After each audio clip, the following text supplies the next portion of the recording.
Some bodies are like this, some are like this, some are like this, like Legos. After I was given the information about gender preference being transphobic, I realized that what I was actually thinking about is how I derived pleasure. That's sort of how I transitioned from thinking about genitals as the main preference. This is how I would describe it to my kids.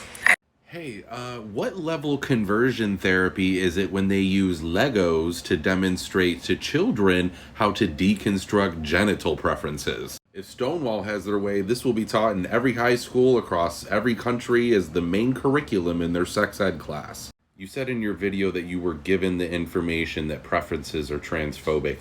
Please allow me to give you some more information. Genital preferences is something that can only conceivably exist for a bisexual.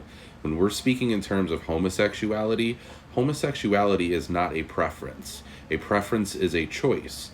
Being homosexual is not a choice. I think it's very clear that you're a very caring parent who wants to stay in the loop with modern culture so you know what your kid is consuming and what they're seeing, but there is a lot of misinformation swarming social media right now. The sentiment genital preferences are transphobic derives from popular trans culture. And that sentiment and similar sentiments are actually doing a lot to damage the gay community and to confuse gay youth.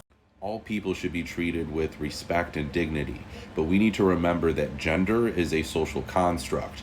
Biological sex is a biological reality, and same-sex attraction does exist. Homosexuality, like biological sex, is immutable. It's not something that we should be going into people's brains and convincing them that they can change about themselves, because it's not. In your video, you were talking about how people can change their bodies now, but to be quite clear, you cannot change biological sex. Further, the reason that people do that is due to gender dysphoria.